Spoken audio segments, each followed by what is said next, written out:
you for coming on. That's all right. Thanks for Um, having me. do you want to start by introducing yourself, so like your title and just a little bit about who you are and what you kind of do? Yeah, sure. So I'm Emma J. Webber. I've been in pageantry a few years now. My current title is Miss World Class England, which is part of the WorldClass brand in terms of I'm not sure if you've seen the Beauty Queen magazines or World Class Beauty Queens. Yeah. It's part of that entire empire, I'm going to call it. As well as that, I am editor and in chief of World Class Beauty Queens magazine for England.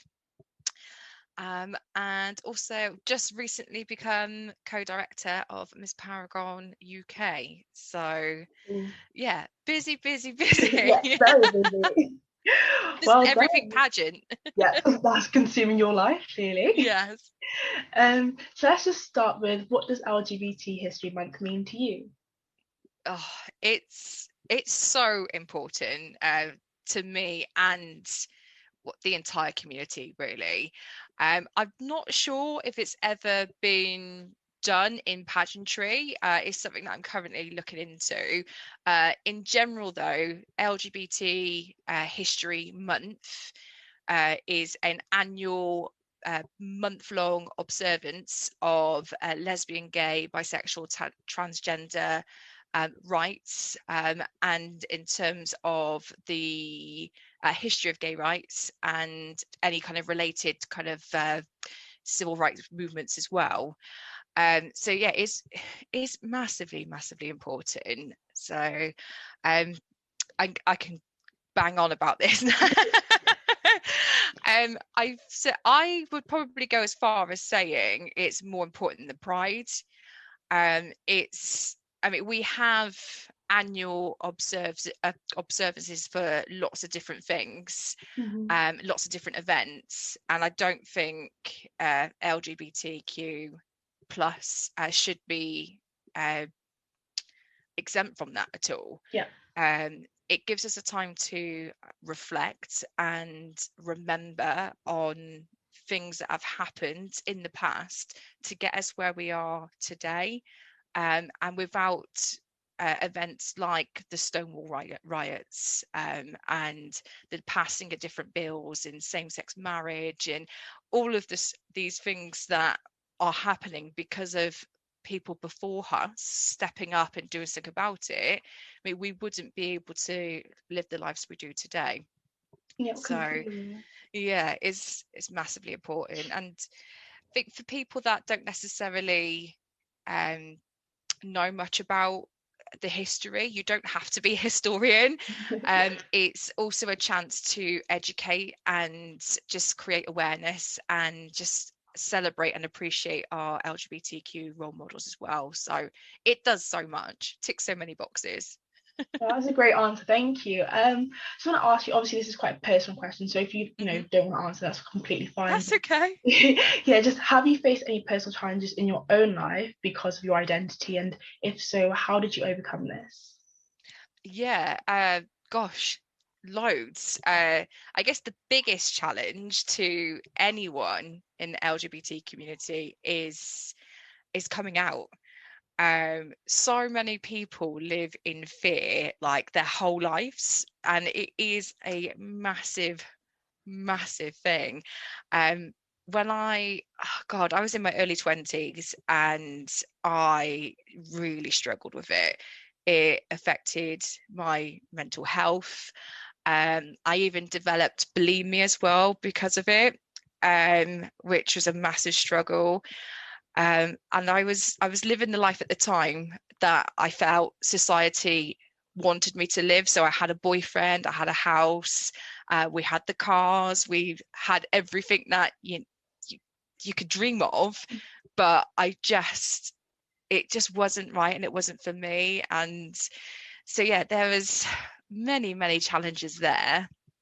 Um, but once you come out as well, I mean, you don't. I feel you don't stop coming out. So once you've come out initially, you think, oh wow, this is brilliant. But then you find as you go on with life, if you change job, for example, or you change social circles or any kind of environment, you kind of always have that, they don't know yet what's gonna happen.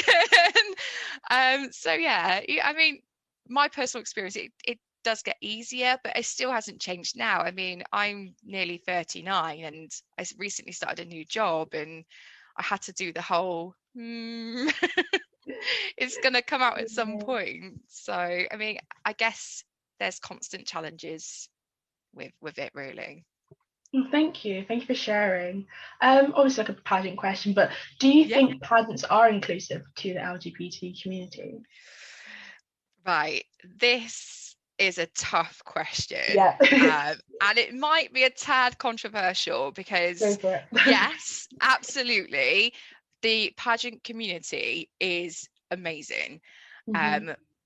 Most systems, I think all systems, I'll go as far as saying, except individuals from the LGBTQ community.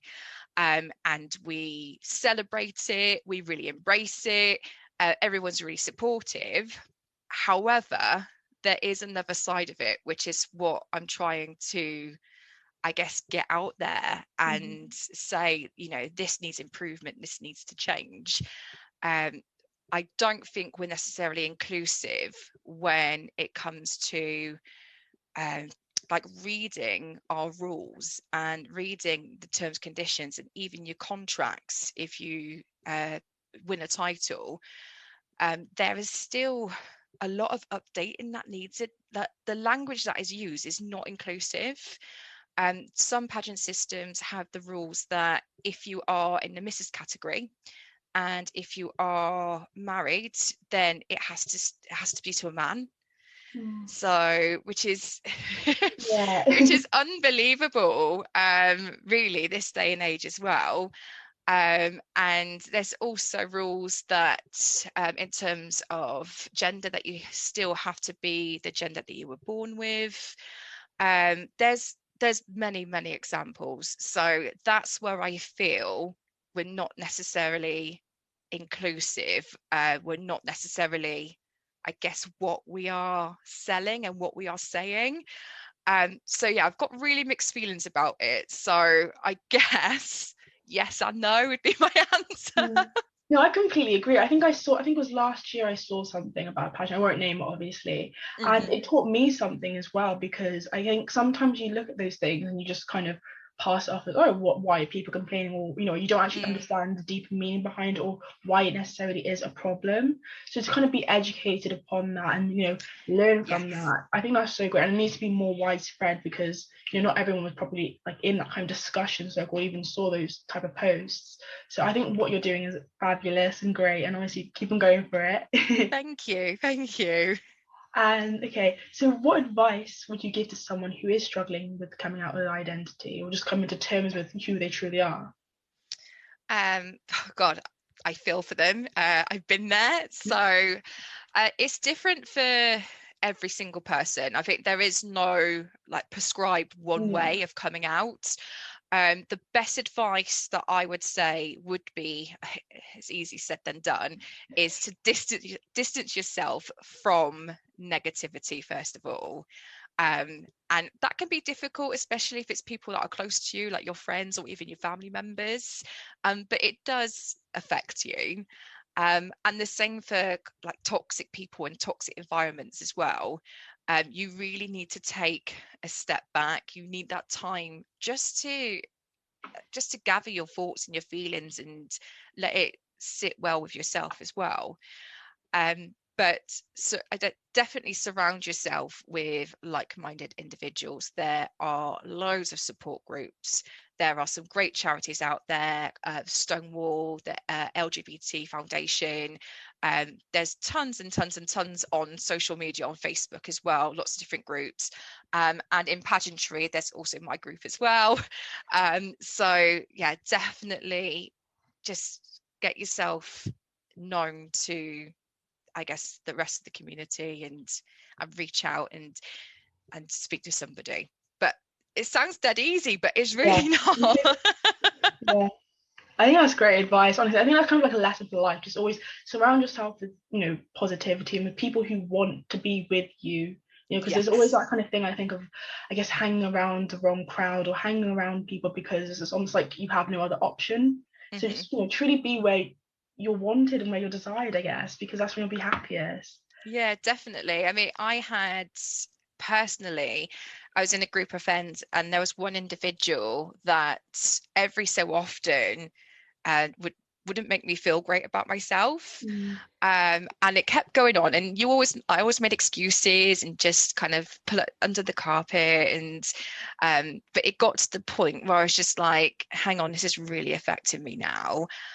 So I had to distance myself from that particular person, and I got to the point where they just weren't getting the message.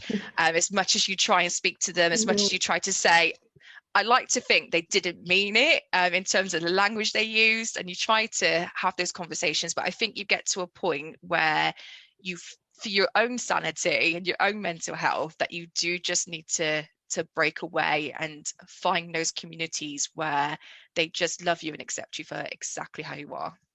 Yeah, I think that's great, because remember, you are number one. I think we need to put ourselves first more often sometimes. Definitely. And finally, would you like to discuss your recent campaign? Because I think a lot of pageant girls hopefully have seen that, popping around, but just to give us a bit more detail and kind of aimed with it. Yeah, definitely. So the recent campaign is #Pageant Pride, on the back of LGBTQ History Month. I feel that the pageant industry are severely lacking in LGBTQ role models, and we need to create that visibility, and we need to celebrate them. So throughout the month of February, I've been featuring different openly out LGBT community queens, not just in the UK, but I've had one from USA, I've had one from Australia, just to really create that awareness and to provide that visibility and those role models for anybody in pageantry that may be struggling or maybe just need that reassurance that is okay. So I highlight those through the social media and sharing those posts, but everyone and anyone can get involved. All you would need to do is just to post a picture of yourself, either in rainbow colours, or even if it's just one particular colour from the pride flag, and you've got loads of choice there. Just say that you could put a little bio about yourself, but mainly use the #Pageant Pride and just show your support for the LGBT community in pageantry, especially February, this particular month, so for History Month.